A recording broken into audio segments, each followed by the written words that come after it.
Haia chairde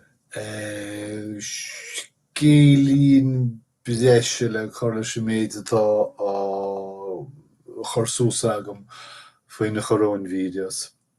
Agus baineann an scéalaíonn seo leis an Ath-Oscailte, leis an Ath-Oscailte seo. Sna stáitianta má tharlóid sin i riamh. Chonaic me chur síos ar inné faoin teirme an plean dí chuimhrithe. Rud chuideach níomh póla bríosún i gcuimhne ghuit.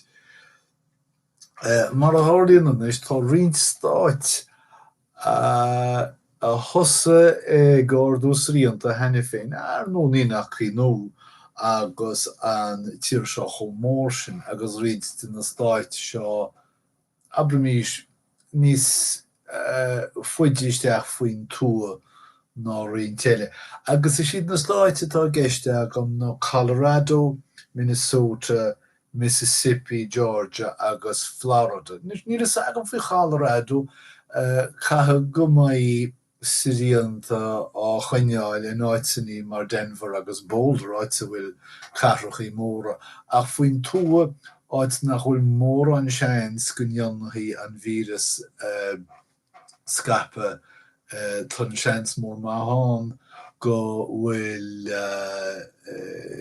ceart acu beidir tríal amhaint as siríonta a ardó.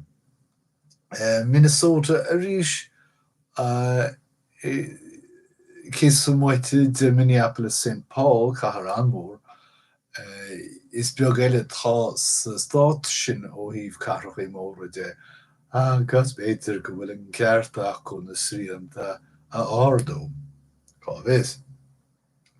Maidir an Mississippi, Georgia agus Florida sin scéalta eile. Ní is agam faoi Mississippi is beag carrachaí mór atá agus is stát bocht agus beidir go bhfuil an mea deanta acu idir ra gnó agus bethe agus go bhfuil siad go is acu go bhuithe méid áirithe daoine bás ach go bhuithe méid áirithe daoine eile bás gan gnó mar ar nó ní léon choras sláinte ná choras díostaíochtas na stáitiantatha cosú le tíre eiles dam agus jofa daoine bás gan airgead. Maithe le Georgia agus Florida tá na scéalta sin beaganí níos casta. Governóidí poblachtánacha iad seo is cosúil Brian Kemp in Georgia agus Ron DeSantis in Florida.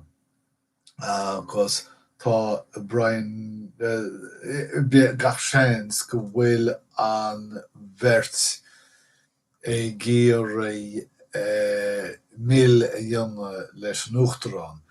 Hiag fí sin go háirithe le Florida áit bhfuil riontáil vótóirí do Trump na seandaoine ar nó agus áit bhfuil an teach bán heas nó Mar-a-Lago club sóisialta na Uachtaránachta. Ní is agam faoi Georgia gach seans go bhfuil agla ar Brian Kemp raibh phobal poblachtach an stáit sin agus dá réir sin go bhfuil sé ag déanana Ath-Oscailte. Ní bhfuair se ní léon fianaise ag gur cheart ó an Ath-Oscailte dhéanana agus ní bheith me héanú chinnte go sé déanana rud ceart ach well ní me se Governor Georgia.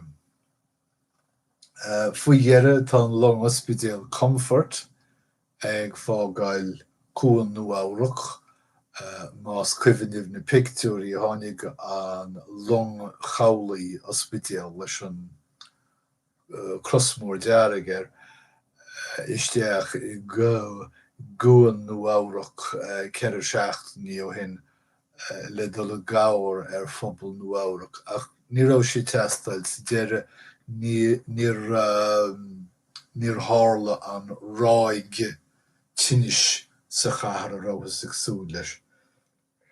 Agus dá sin tá long sin ag fágail a ríis. Maidir le áirithe tá Nuamhreacht agus New Jersey ag fánacht gan mór an áirithe faoi ghavarnáireacht Andrew Cuomo in Nuamhreacht agus Phil Murphy in New Jersey. Ach mar bhí Phil Murphy ag ráinne déimfar abhreithnú má ag tar titim seaster fe cead a láidíag caiiciis.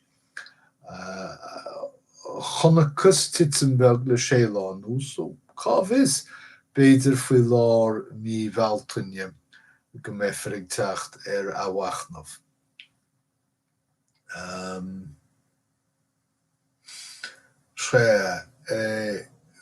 Mar bhádar sin bhí Phil Murphy ag tuairt le fios beidir go mbeadh dóchasán Ath-Oscailte éigin a dhéanamh in New Jersey don Memorial Day ar a 25 lá bealtaine. Go tradiisiúnta sin lá Oscailte na tíre don saora agus bhór a rudé domach an stát amán fógra éigin churmach tuairt dóchais don phobal. Tá Hawaii agus New Mexico ag síniú a gcuid sríanta go dtí bealtaine ar a laid agus iad san den túirim nach bhaca siad an bhuaicphointe go fóil agus cábhas go hálós na sin ach mar a eicimid tá stáit mar New Jersey agus Nuamhreacht a bhfuil an bhuaicphointe baint amach acu is cosúil má chuinnítar sríanta bhaim agus stáit eile cosúil in New Mexico agus Hawaii a bhfuil an cúr fós ag gairí. Níl is agam chu géir agus atá sé na stáit sin. Tá caint éigin faoi na hagóidí seo a bhí arsúil go háirithe i Michigan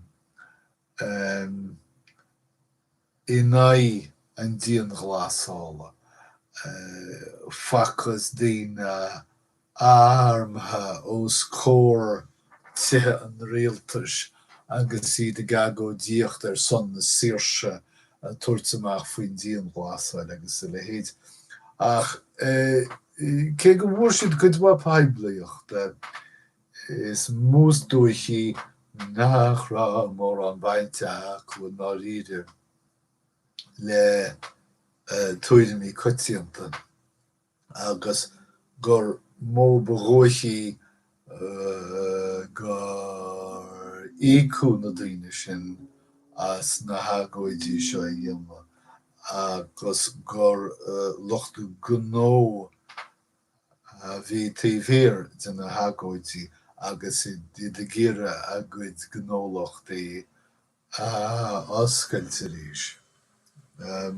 Mar tugtar agóidí astroturfer na hagóidí seo mar